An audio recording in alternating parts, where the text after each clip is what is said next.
Hey, superstars, thanks for joining us today. I'm your host, Aaron Zakowski, and today I'm chatting with Mor Assouline. Mor is a former two-time VP of sales, having scaled early-stage B2B SaaS startups from under $100,000 to $15 million in ARR. He currently works with early-stage founders and startups as a consultant to build and improve their sales processes, playbooks, and people. He's also he's also building the number one sales coaching program for salespeople in B2B SaaS. Mor has been featured in Techstars, Endeavor, and Sales Hacker, and is the host of the Sales Talks podcast with over 2,000 downloads a month. How you doing, Mor? I'm good. Good introduction. I like it. I wrote it myself. Perfect. Great to have you on the podcast. We've chatted a ton offline, and I'm super excited to have you finally on the show. Yeah, now it's official. Now it's official. Yeah. So let's start off. Tell us a little bit about yourself and kind of the work you do. Yeah, I mean, you pretty much said it all in the introduction, right? So, was VP of sales for early stage startups. They would do less than 100K AR when I joined. So I was really the first employee, first sales hire. Became a VP of sales. That was like my whole shtick. And then scaled them to 15 plus million ARR, hired salespeople. And I focused on like the three Ps, people, playbooks, and process. That is like my whole, thesis around consulting or advising startups. And then I'm also building call it the scalable version of my business, which is my coaching program for account executives. So it's one-on-one coaching, weekly group coaching. There's course material, like content, a community, and and I've been at it. It's officially been 2 years, coming up in a month, that I went on my own. Right after being a VP of sales. So That's awesome. So scaling a company in sales from 100,000 to 15 million ARR, you make it sound easy. You mentioned the three. I'm sure it's not right. The three Ps. So why don't you unpack that for a little and kind of tell us how does that process look like? Like how do you accomplish a huge goal like that? Yeah, so I mean, it depends what stage the company's at when you join in. But typically anything under a million ARR, they aren't really doing there. There is no official like sales process. It's usually founder-led sales. Usually, if it Yeah. not that's a mistake. And then what I typically do, again, historically, if I were a VP of sales, I would go in and I would just take over all the sales for the company because I know how to do sales. And a lot of founders are more technical founders and they don't really know how to do it, what to look for. They have a lot of blind spots. So if I'm consulting a company and it's founder-led sales that's doing, sub 1 million, then I'm working with a founder to improve the way they actually sell. And then we start building a process, repeatable process around selling. So I'll give you for instance, a lead comes through the pipeline somehow, either outbound or inbound, Yep. and the founder does a demo, discovery call, and then they just send a follow-up email, and then there's no real process of follow-up. They don't have stages built into their CRM. They don't know how to handle it if a certain objection comes through. There's a lot of different like nuanced scenarios that happen, and so I come in and I say, well, let me coach you on how to actually do the sales itself and what process we need to implement at this stage. Once we have enough sort of data to say, in the last 3 months, we know that if we handle sales this way, if we do these amount of calls, et cetera, then it'll yield X dollars in revenue. Once we Yep. have that, it's time to then hire account executives or sales reps to take over the founder-led sales motion. And then I would go in and I would start hiring salespeople or co-author, sort of co-hire with the founder and coach them, train them, build out a playbook, and then be there as a co-pilot. That's the short of it. Nice. So when you talk about playbooks, like, so again, I'm not a salesperson, I'm a marketer. Although I kind of always work closely with sales. Like what do you mean by playbook? Like what does that look like? Yeah, a playbook is something that can be referenced when you are doing. I'm putting my own definition on it, but think of it as I'll use sports, right? There's playbooks for sports. So I follow basketball. So in a basketball game, the coach has a set of playbooks to run for the team, depending on the team that they're playing, the way the team is actually playing, if it's playoff season, if not. And so the way I think about playbooks for sales is there are certain moves, certain motions that you want to use depending on the sales scenario. So for example, if you're speaking to a prospect that is using a competitor but now is evaluating your solution, there's a Mhm. certain play you want to run against that. You can't run that same play to a prospect that's coming from a competitor Uh-huh. to a prospect that's not using a solution at all, that's coming from scratch. They have there's a different buyer persona, there's a different psychology, there's a different, I call FUD, fear, uncertainty, doubt, that comes with that type of deal. Um, let's say it's end of the month. What kind of playbook are you running to close out your pipeline for the end of the month? Are you using discounts? And if so, how are you using discounts? Is that the right way to do it? Mhm. There's a playbook for hiring. How are you going to onboard a new rep quickly so they're actually hitting quota really, really fast, and the stuff that you're teaching them during the onboarding is retained? Mhm. Um, what if you're dealing with a larger sales cycle? You're dealing with a $100,000 deal. You're not going to run the same play on that as you would a $10,000 deal. And so there's different plays you want to run based on the different buyer personas, buying scenarios, different like sales motions that come in. Think of it like a cheat sheet, but Yeah. a lot more in depth. So I'll tell you when I've kind of been trained in the past for sales when I was running my agency, um, when I was working off, I wouldn't say I had a playbook, but scripts, let's say, right? I always felt that it was very impersonal and sincere, that I was kind of walking somebody through a process, and it kind of seemed transparent almost that that's what I was doing. And I've been on sales calls myself as a buyer where I've just kind of felt like, oh, I see what you're doing over here. I see the steps that the salesperson is taking me from, and it feels it doesn't feel like a natural conversation between two people. It just feels like there's a sales process going on. Like, how do you avoid that problem? Yeah, I mean, I feel it too, right? If I get on I won't. I'll even like I like there are some big name companies like Gong, right? Cool Yep. product and all that, great marketing. And I've gotten on sales calls with companies like Gong and others, and I knew what they were doing. And I knew that they were trying to build rapport with me because that's how it sounded like. It sounded like they were going through a template. So the Mm-hmm. way to do that is you have to you have to coach. So you in the playbook there is a section probably for building rapport, doing discovery, etc. But it's up to the person that's coaching the salespeople how Yep. to take that portion of the playbook and sort of mold it to their personality. So Uh-huh. the playbook is going to it's going to be like a template of some sorts, but the personalization will really come through the reinforcement of the coaching. So Mm-hmm. maybe, for example, I'll give you a perfect example. Yep. Um, I like setting an objective, and I teach this to a lot of companies and salespeople and founders. When you're starting the sales call, whether it's the sales call or the second one, you want to state the reason why you and the prospect are there. So that way, when you start asking them questions and you're going through your emotions, it's not like, "Huh, what are you showing me?" And so I may say something like, "Hey, Aaron, I'm glad we're able to connect today. The purpose of today's call is to learn a little bit more about some of the challenges that you're having and see if we're fit for you. And if we're not, I'm happy to recommend you to other folks. And if we are, then we can talk about next steps. But there's no way for me to know if we're a fit if I don't know a little bit more about what you're dealing with. So is it okay with you if I just ask you a few questions? So like that opener is what I Mm-hmm. call setting an objective. And because I've set the objective and I've asked you to ask my questions, Yep. and you say yes, I now have permission to go do my thing, right? Like do the sales thing. But Yeah. another salesperson may not use the purpose of today's call. May feel, hey, the goal of today's call is, right? Like they may use the word the goal. So every salesperson has their own like personality and certain words that they come up with that feels more natural to them. Yeah. And so one of the ways is to coach them on the framework first, and then based on that, you would tweak it based on the personality. Everyone's got their style. No, but I like that approach by setting the goal, the purpose, wherever you want to put it, because it gives you the permission, so to speak, to go into here's the questions. I'm going through a process, and the buyer will understand you're going through a process. You're working off a list of questions that make Yeah, sense, but you've framed it that I'm doing it for your benefits, so that I can provide you the best value and get the most bang for your buck in your time. yeah. Yeah, exactly. Just be transparent as hell about what's happening. I mean, the rapport building, I wouldn't tell them they're about to build rapport. Just build rapport if you're Of able course, to. yeah. If you're not able to, don't force it.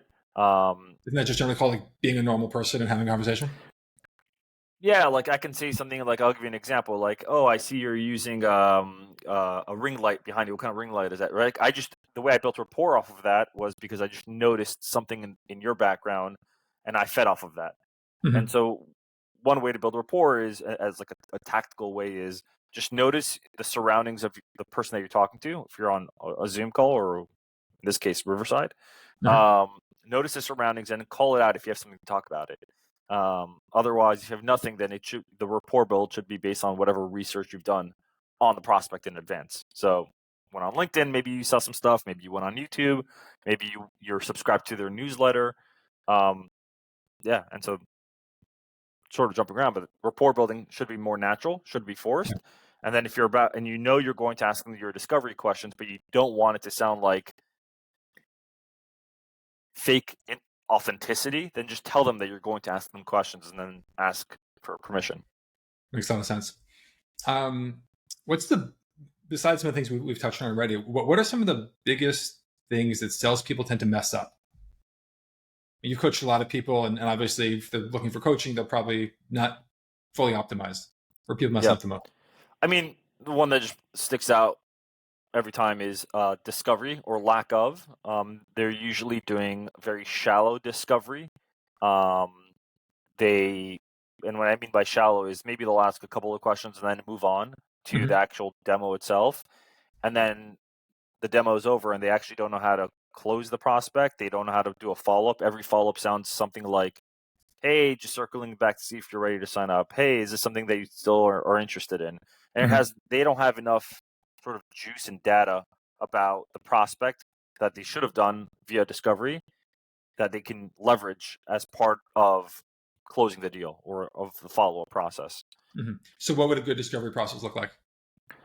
So I like that you said process, right? Because most people think discover. I don't say most people, but there's a mistake that discovery is more of a stage and not a process. So Hmm. think of like your CRM. You have different stages, or in marketing, right? You have your actually I don't know what the stages are would be in marketing, but at least in sales, you have discovery, you have free trial, you have demo, you have follow up. These are all stages, and you'll Hmm. notice discovery is usually like one of the stages in the CRM. But the truth is, discovery is more of a process because you're doing discovery in the beginning of the call, you're doing it on a demo, you're doing it after the demo as part of your follow ups. It's just always part of the flow. So to answer your question, what's a good discovery process? The discovery should be completely think of it like a solar system. You have the sun, and everything orbits the sun. So, what is the sun in sales or discovery? And the answer is pain, the prospect pain. Okay. Um, so, no pain, no sale. So, as the first the objective of every salesperson, whether you're founder led or not, should be to understand the prospect's pain, like this, what problems are they having in the business, and then on top of that, how big are those problems? If we're talking on a scale of 0 to 10, 10 being buildings on fire, we need to solve this ASAP, and Hmm. 0 being, hey, not really a pain, just sort of curious. Where does that fall in the prospect's world? Uh-huh. If their pain is like a 1, anything sub 7, chances are they're not going to be as motivated to buy your product. And the only way to really motivate them to buy your product if they don't have that much of a pain is by using aggressive discounting because Hmm. they're just loyal to the discount. Um, if their pain is an 8, 9, and a 10, they're going to pay a premium for peace of mind, right? So like taxes, I had to pay taxes. My first year in business was the first time I did that, like a good chunk of money that came out of my bank. Yep. And I had other things I could have invested in instead of, oh, it's not an investment, but could have paid, right? I could have paid off my credit card bill. I could have done all that. But with credit cards, I can renegotiate that. I can do balance transfer. With the IRS, you don't want to mess with the IRS because if you screw around, you get penalized or you can go to jail.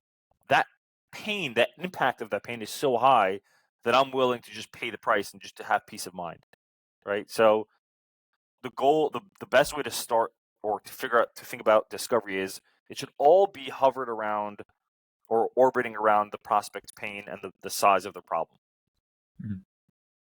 So you spoke about before, once you've done a good discovery process, it makes the whole follow up process much easier. So you've had the call, you've discovered their pains, and now you could send a more what I say, effective follow-up sequence? When you're emailing them, trying to get them back on. Like, how do you do that process? I guess when there's no new announcement, when there's no new feature, when there's nothing new to sell, how do you continue to find the little touch points to reach out to those people, the prospects?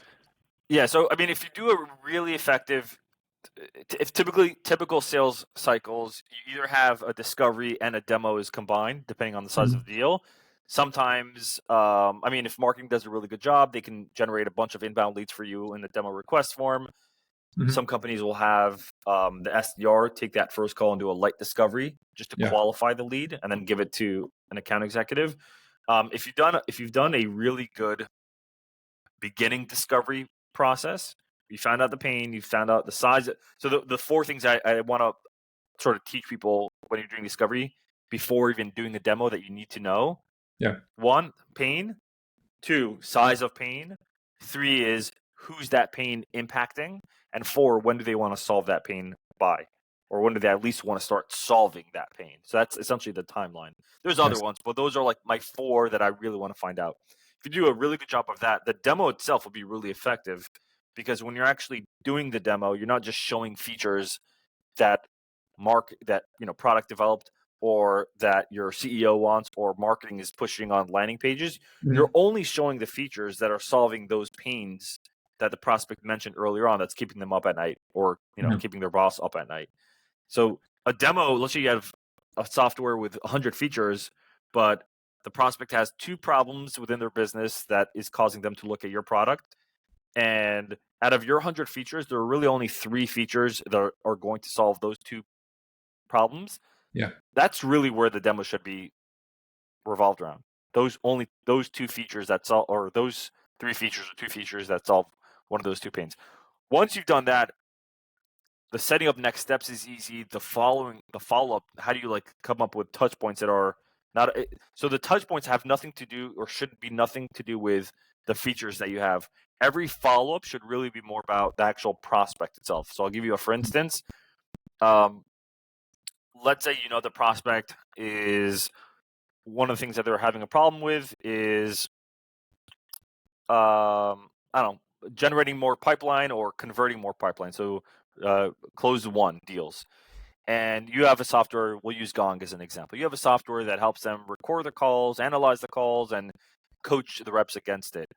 That's just one part of the equation. The other parts of the equation is like having a sales playbook, having the right script potentially, or the frameworks.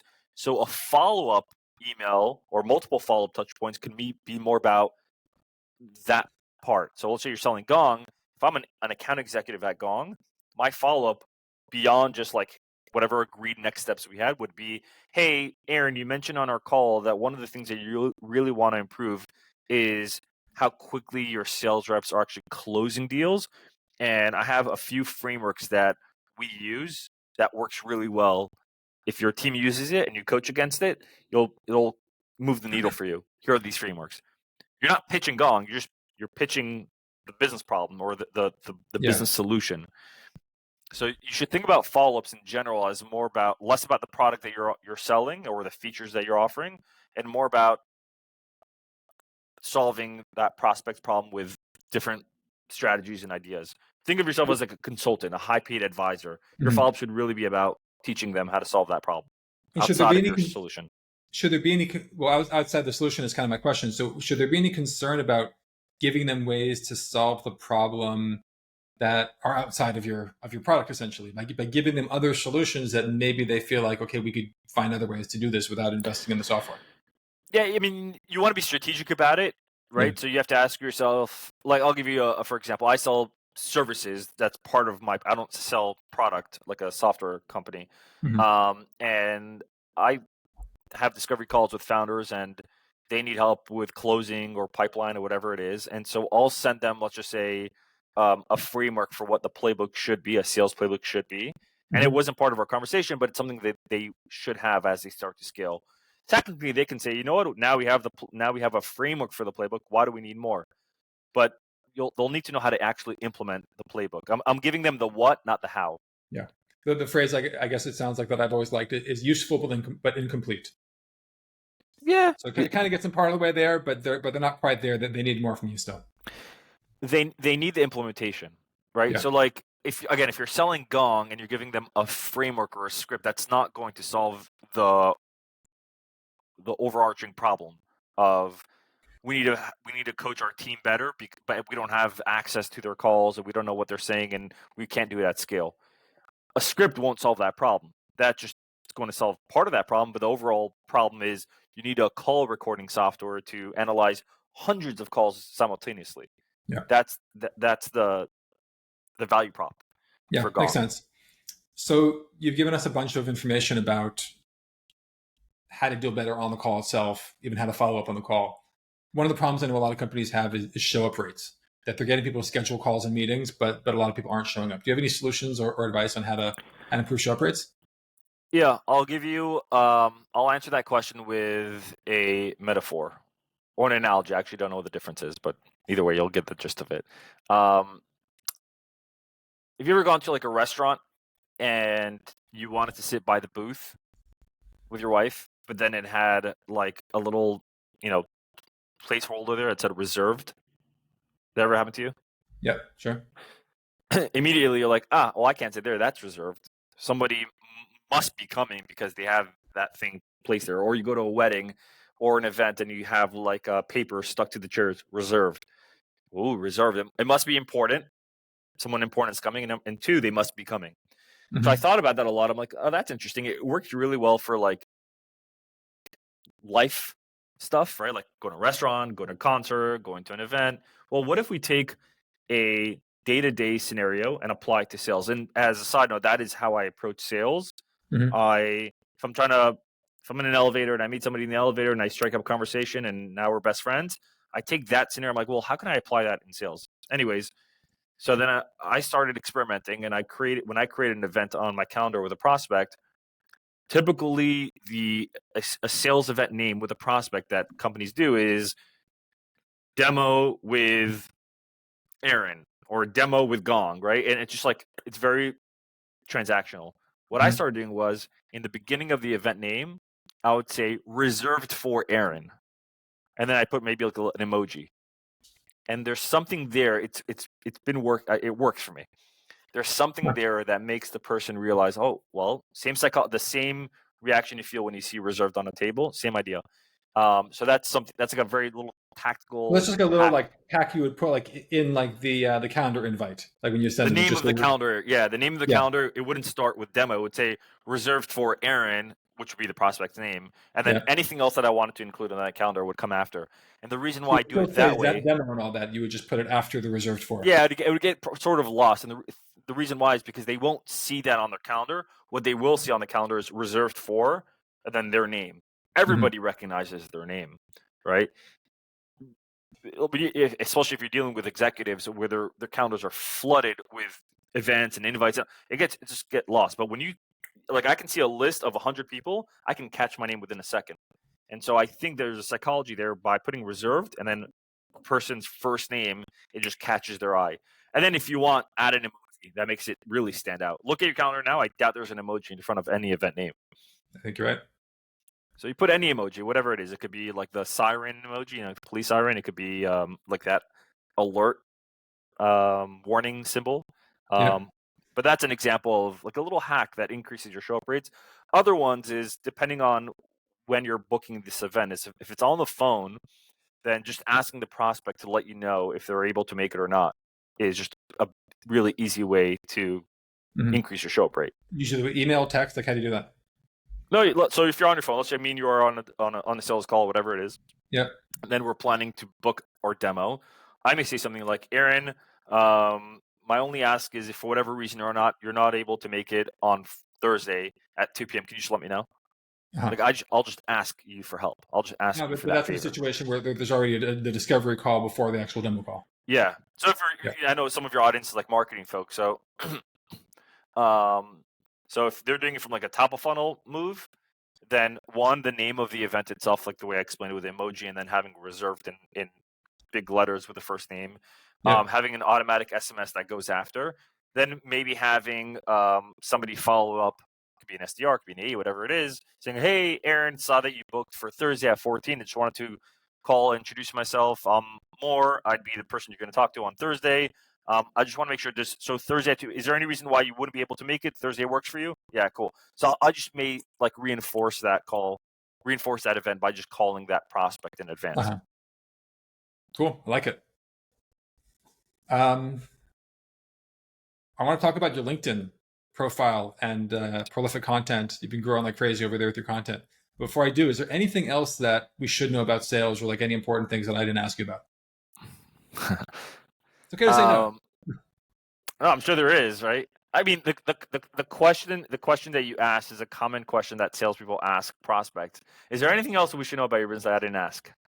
And I right, wasn't like trying to do that, but no, I know, but I just know you have a lot of content, and you're coaching and training a lot of people. And if you've got just like, this is the thing that everybody needs to know, then I want to make sure that I give you the opportunity to teach it to the audience, even if I didn't ask you about it. Yeah, I mean, there's a lot, right? Like, so, one of the things that I do is I ask even non-customers, like, what are you focused on? What's top of mind for you right now in terms of sales this quarter? And it's like a mixture of like three things. One, top of funnel. We want to generate more pipeline. Two, it's we want to get better at really uncovering the prospect's pain. And three, we want to shorten the sales cycle and get to the power faster. Like that's the three most common things that I'm seeing. When I dig a little bit deeper on generating more pipeline and sort of I look under the hood to see what they're doing, I talk about this sort of a lot, is everyone's trying to do outbound at scale because it's efficient, right? It's a lot more efficient when you're sending out thousands of emails a day or whatever it is because you're able to cover more ground. But what are you optimizing for? Are you optimizing for efficiency or are you optimizing for results? In my opinion, outbound at scale like that, unless you have a huge team, doesn't really work. I mean, I think to an extent you could automate certain things, but like my general rule of thumb is you really want to be effective in building out pipeline from like a sales motion, not a marketing motion, then you got to go more of that personal. You got to go slower, more one-to-one or one-to-few. So I think that's one mistake. So companies are like, yeah, we have 1,000 emails, we have a bunch of these emails, we're going to blast it out, we're not getting results.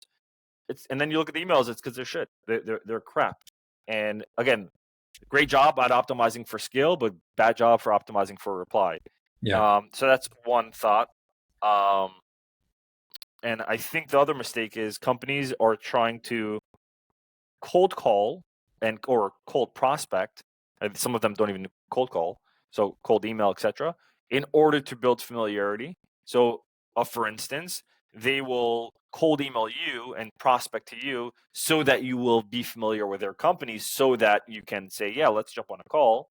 When they really should be doing building familiarity first, so that they can prospect to you, because you're more likely to say yes. If I what now would that look like to you? Maybe what's the cold outreach? Is that like, ads targeting them on LinkedIn or Facebook, or like what does that look like? Yeah, it would be a mix. It would be, if we're talking about like from a marketing perspective, yeah, it would be maybe ads, but not pitching a demo. It would be more educational, entertaining educational. So think of like a really amazing like LinkedIn post that really has no agenda but just to teach and build a brand. It'd be more like that. So think of like Nike commercials. They're not telling you, if you go on, Labor Day sale, buy 3 Nikes, that's more cars. It's more transactional. Nike commercials, it's more inspirational. Yeah, it's memorable. That's how I think. That's one way from a marketing perspective. Another one would be like from like generating lead magnets, a bunch of really rich, resourced, high quality lead magnets that build more value within your brand. Another one would be taking this like ABM approach that I don't think a lot of companies are doing it or know how to do. And I've just been experimenting with it, but I've been very successful at it. And I'm really getting the gist of it, where you're finding accounts that you want to penetrate and identifying which of those accounts are relatively active on social, or I'll say LinkedIn, and then engaging in their posts with meaningful comments, meaningful engagement, and not even like going for the sale at all, just building familiarity with them, going back and forth in DM, not having to talk about business. Once you have enough of that like familiarity, it doesn't have to be crazy like we know each other for life, but it has to be enough where when they see your name, like, yeah, I've seen him before. That's enough. Then you cold email them And it could be like, hey, Aaron, it's more from LinkedIn. You're more Mhm. likely to open that email and potentially respond because we've engaged before for the last few weeks or months, whatever it is. Yeah, 100%. So how would you manage that process of engaging? Let's say you had only got a list of 100 in your ABM list, of your dream clients. That's really a lot of people. Let's say, if there's, I don't know, one person per 100 company, accounts, 100 leads. like 100 accounts, right? Not a lot, right? But how would you create a process to be engaging with those people's content? Yeah, I mean, I'll tell you, like, 100 is not a lot, actually. 100 It's is not a very lot. few. It's not, but it's still a lot of people to be keeping up with their posts and being aware when they post and all that. Yeah, I mean, so are you making the assumption that 100? So within that 100 accounts, I would identify which buyer personas would I be um, engaging with on LinkedIn. Would it be Yeah. someone above the line? So the end decision maker, like the executive level, right? Depending on who you're selling to, maybe you're selling to a VP of marketing or CMO, whatever it is. Is it them? Or is it going to be people that are sort of bottom of the line? So, for example, a marketing associate, they're definitely not going to be the person that's going to be making the decision, but they definitely have intel that they can give you about the overall marketing, right? Hmm. So I would identify who would be the people that you're going, ultimately the people that you want to get in the room with, so the executive level.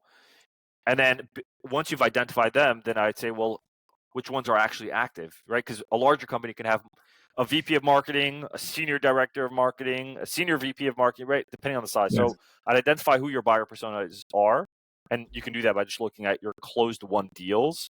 If you're a startup that have traction, look at closed won deals, then retroactively look at who your buyer personas were and who was involved in the deal, and then just build out that, and then find out of those which ones are actually active on LinkedIn. And the definition of active is, are they at least going, are they posting on LinkedIn consistently? Are they reposting others? Are they commenting? Some people don't actually post on LinkedIn, but they just comment on other posts. Yeah. Right? You have to define like what is active on LinkedIn. And then once you do that, your list is going to shrink down. Right? You can have 100 accounts, but in at each 100 accounts, you have like 50, or you have like 10 people they need to follow up with, or that Yeah. are people within the accounts. Well, out of those 10, how many are actually relatively active on LinkedIn? It's not going to be a lot. Does that become effective? So if you've got 100 accounts, then you like narrow that down to 10, 20 people that are actually active on LinkedIn. Now you're only looking at a handful of people that you're interacting with. Is that an efficient process in terms of just scale when you only That's how, have 2 yeah, I mean, that's people? how I do it, right? So, and I'm relatively new-ish to the ABM model, but I sort of been doing it for the past year without realizing it's called ABM. Yeah. But yeah, I mean, right, like 1 to 2 people that have some stake in the game. Like, let's just say you have access to those accounts, and the only people that are relatively active on LinkedIn are people below the line. So think of an associate, Hmm. someone junior, someone senior, but they're not an executive, not your decision maker. Well, I can still, what happens is, if you start engaging in their post, who follows their post? Their executive, their bosses follow that post. And Hmm. when that lower level person finds something of value on LinkedIn, they'll share it on Slack. I know, because when I have like a lead magnet, or I talk to, prospects or whatever it is, they say, "Oh, I found you because someone in our Slack channel, or in our company, shared it in our Slack channel." So it happens behind closed doors. Chris Walker talks about like the dark social, right? Like that's what it Yeah. is. So yeah, I'll start engaging with folks like that, like maybe a lower level AE, for example, in my world, a lower, a salesperson. Once we have a little bit of that like back and forth, I may say something like, "Hey, Aaron, by the way, like I know we've been engaging from time to time. I'm actually thinking about prospecting into your org, but I wanted to like run this by you and just get your thoughts. Do you have, would you be open for a few minutes to chat?" Hmm. And AEs or lower level people are more likely to do that, to say like, yeah, because they have more of the time. They're not like they're not bombarded And they'll with give you the insider info to help you figure out how to sell into the organization. yeah. Who's getting pitched most of the time? It's executives, not the lower level people. Hmm. Right? And so you can still use that to your advantage. I've done that before. So I was trying to prospect into a SaaS company, and so I found a lower level or lower level person, so we'll call it an AE, that we were connected on LinkedIn. We sort of loosely engage in terms of they like my content sometimes, or whatever it is, and so I started Hmm. DMing them, just warming that up, nurturing it, and then I told them after a couple of weeks, "Hey, I'm planning on prospecting to your org. Why don't we do this? Why don't I offer you a free sales coaching call? And in return, you help me draft up an email to your boss. Yeah. And so we bartered, and they literally drafted the entire email actually for me. Hmm. And then I emailed it to the boss, and then that email was circulated in the company because the boss was like, "That's how you write an email, right?" And so there was a lot of behind the scenes happening, but yeah, just because it's someone below the line doesn't mean it's not worth engaging. That's a really interesting story. I think there was like I don't know if it was in Judaism and like the Torah or somewhere else. It could have been somewhere in the Torah. I'm not sure, but I'll recall how I remember it. Yeah. If you're trying to negotiate, if you're trying to ask something from the king, or something like ask his wife or something like that. I don't remember how it was, but it's like because if you're gonna go straight to the king, you don't have influence, but the Yeah. wife does, or the queen does in this case. Hmm. So that's how I thought about it. Yeah. Makes a lot of sense. So we've talked about Yeah. LinkedIn content. Good segue. You've been you post what twice a day on LinkedIn. I've been I do following your minimum stuff. one a day. If One I a day. have something that really is like, it's itching me and I really want to post it, then I'll make that post. So that'll be like the second a day. But I'm seeing over time, even at one a day, which is significant time commitment and energy commitment. You're getting more and more engagement, more comments, more likes, everything. It's really growing. How do you maintain that cadence? Because your posts are meaty. I mean, like I Yeah. read each one and I learn a lot of sales techniques in there. Like, how are you constantly coming up with so much great stuff? And how do you? What's your process for content creation? Yeah. So there's a lot in there. And I'll give you a little backstory. Prior to that, I used to say, well, my goal is to have a ton of posts scheduled out for the month. And so there was a period of time where I spent like a full Sunday just drafting out a bunch of posts for a month. And Mm-hmm. I was like, good, great. Now I'm good. I can focus on other stuff. And those posts were a disaster. Like it didn't do well. So and I couldn't figure it out. I was like, I don't understand why my posts aren't doing so well. And so I was like, you know what? I'll just work on one post really well. I'll spend like an hour on it if I have to. I'll treat it like a blog. I'll spend a long time on it. And I did that. And it was one of my posts in the last couple months that ended up. It was my first time I've ever had more than 1,000 likes. I think it was like 1,500 or 2,000 likes. A lot. And like, yeah, and that post took me from like 10,000 followers to like 15,000 followers overnight. Mm-hmm. Because it got reshared and commented, etc. And so I was like, wow, okay, something did well here. What was it? And so I sort of dissected it. And yeah, it was I took my the stuff that I would typically charge for, so to speak, Mm-hmm. like the good stuff, and I made it public. I made it available, which is very hard for me to do because in my head, my thought process was, well, if they read this, then why would they need me?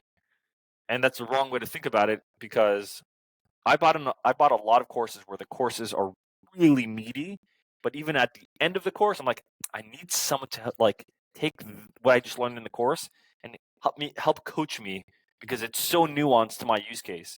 And Mm-hmm. that's how it is with content. And so that's like the mindset of the post. Um, so now I don't do a month worth of posts in advance because it takes too long because I have a Mm-hmm. lot of meaty posts. I do a week's worth of posts in advance, Okay. maximum two. Um, so that's my cadence, and I usually will start writing the post anywhere between like Friday to Sunday. Obviously, Saturdays no. Um, and a lot of my post ideas come from my comments. So I spend about an hour or two a day on LinkedIn. Part of that is engaging with at least 10 influential accounts on LinkedIn on their comments, on their posts, like commenting on their post. Mm-hmm. And that alone takes a long time because you have to read their post and then you want to think of a really good comment. And the way I think about it is I want my comment to be good enough where the comment could actually be a post. So that's why I only handle 10, no more than 10 accounts to engage with a day on LinkedIn. And that's a lot. And so I'll write a comment and then I'll tweak the comment and I'm like, that could be a post. And then I will email myself saying like LinkedIn post. And then the day that like Monday starts or Sunday starts, I'll block out a time of my creative time. So for me, usually morning time is when I'm more creative in terms of creating content. And then Mm-hmm. I'll look at, so imagine you're doing this every week, right? You're commenting on posts, like, oh, that could be a good post. And then you're putting it to the side. And then every week, I go to that folder in my email and then I take one of those posts. I'm like, am I in the mood? Am I feeling creative around this topic? And if so, then yeah, let me tweak it around. So that's one approach to creating content. Another approach to creating content effectively is I have templates, more or less templates. So what people really like is, what I've noticed in posts at least, is when you share something, there's a difference between telling people, here's how to grow your top of funnel marketing in 5 ways, in 5 steps, Mm-hmm. versus last month I grew my by 50% following these 5 steps. That one is going to perform better because Sure. you're sharing a personal story. You're not just saying do this. You're saying I've done this and it's worked. Here's how it worked. And so I have like these types of hooks and templates already saved up in Notion and a whole playbook that I created for myself. And I even tested this on certain accounts, like the advisory like companies that I work with. Mm-hmm. Like, and I read their posts, they suck, and I'm like, here, let me rewrite a post for you. And they started getting leads just from that post. And so I have templates. That's one approach. And then I have different themes of posts. So you have listicle, which is like, here are 20 things that you should do if you want to grow from here to here in 90 days. These are like lists. Then I have like personal stories. Then I'll have like before and after. It's like a theme. I'll have tear downs. So I'll maybe evaluate like a discovery call or a demo, whatever it is, and then I'll write down all the stuff that was bad about my experience, and I'll just share that as a post. So that's how I think about posts. And so yeah, there's cadence. So once a week, and I plan that out in a week in advance. I usually dedicate my Fridays to promoting my newsletter. Mondays, I always want my Monday post to be extremely educational and a tad entertaining. And the reason why is because nobody likes coming back from the weekend. And so if you're going to have a post on Monday that's promoting your product, people are like not going to be in the mood for that. If you're going to Mm-hmm. have a post that's just going to be too educational, people are not in the mood for that. They don't have the bandwidth for it. They just came off of a weekend. So it has to be super entertaining where it's almost like lighthearted, but really tactical. So those are my Monday posts. My Mondays are now my most important days of the week, in my opinion, for me at least. And then Fridays it's a little softer. And I experiment all the time. I just experiment. Well, seems like what you're doing is working, at least from the point of view of the engagement that I see on your posts. I guess the why. Why are you spending so much time focusing on LinkedIn, and like what impact is this having on your business by just being so prolific with your content? LinkedIn versus like other social platforms. Meaning, what you just described is a big time commitment, right? I know you're trying to build a business right now as a consultant with your coaching programs. Why is LinkedIn the place where you've decided to invest so much, and what kind of results are you seeing? Yeah. So for LinkedIn, and the reason for LinkedIn is because versus like Twitter, for example, Twitter is also a gold mine. But the Yep. downside with Twitter is you don't have the same search capabilities like you do on LinkedIn. Mm-hmm. So that's number one. LinkedIn, I already know it. I know how to work it. It's very convenient. But if you're talking to me a few years ago, like why LinkedIn, it's that like LinkedIn was known for B2B professionals. Twitter was not. And it's Yep. again, and it's harder to identify. And the reason why I went all in on LinkedIn, because I remember 5 years ago when I got married, I was scrolling through LinkedIn every day. I was on LinkedIn often, and almost everything throughout my newsfeed was someone reposting their blog or reposting a video, and it was always promotional. I was Mm-hmm. like, everyone's. It's not entertaining. There's nothing cool here, and so I thought, well, that's a room for opportunity. I can start having different types of posts. Like right now on LinkedIn, there's a lot of text posts, a lot of carousels, but you don't see a lot of videos on LinkedIn. And if they do, the video clips are really bad. And so that's an opportunity to do video clips. So I went on all LinkedIn for a couple of reasons. One, I saw an opportunity that the content there was really bad. Two, the search capabilities is really easy to identify your buyer persona, and I work in B2B, so it makes sense. Three, I read like a bunch of data on LinkedIn that like all of their users, how many are active, and how many are actually posting.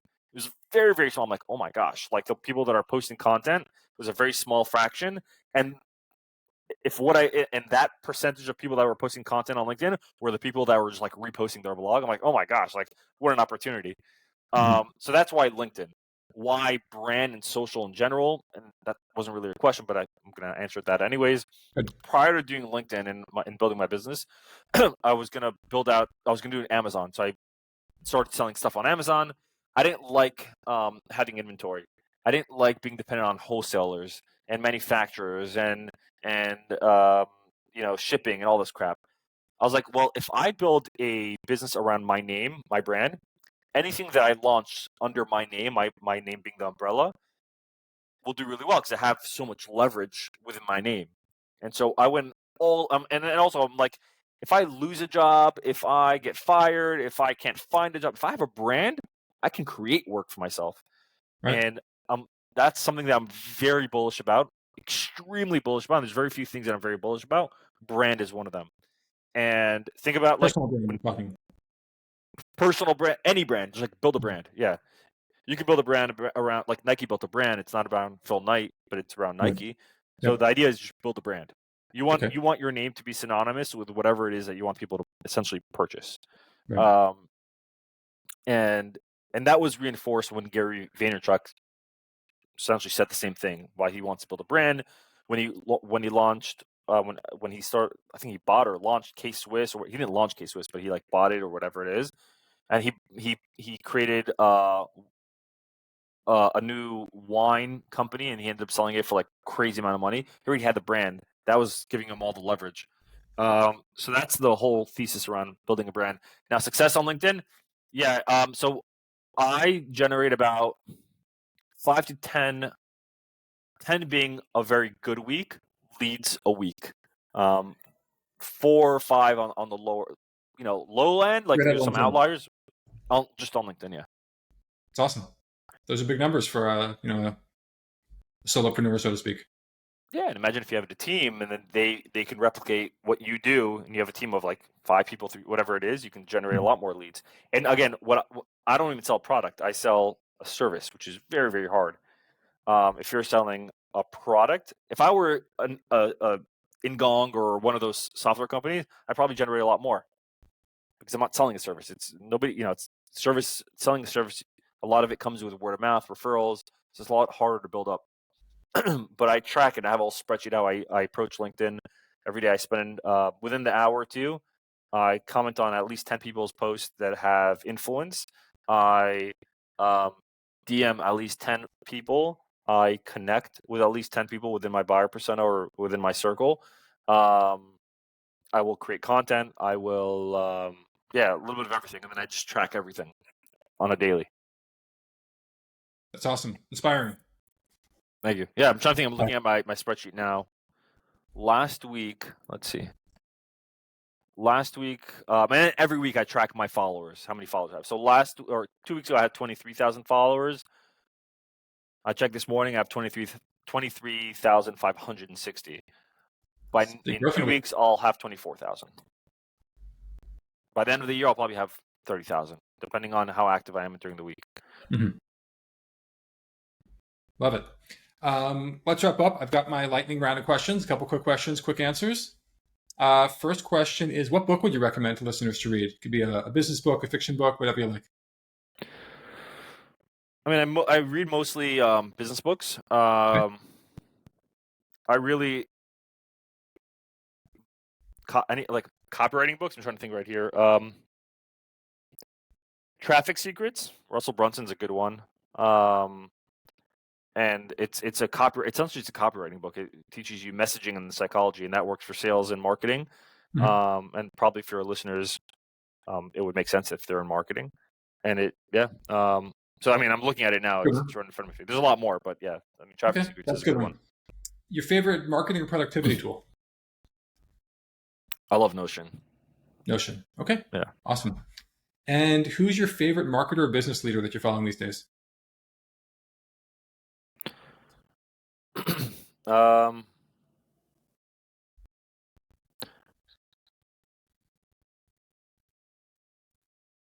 So the person I'm consuming their content a lot right now is Taki Moore. I think we talked about it once. He's in the coaching space, but I consume his stuff, and he's good. And I'm sort of self-aware, so I'm like, why am I consuming his stuff? What about his the way he's creating content is causing me to consume it, and that within itself is intriguing to even think about. So him for now, and there's a few others, Yeah. but that's the one that pops into my mind. Taki's actually got on my radar a bit lately as well. So Yeah, I like Nathan Latka from time to time. I think Nathan Latka is a genius growth hacker, just very outside the box. For sure he is. And final question is where can listeners go to learn more about you and connect with you?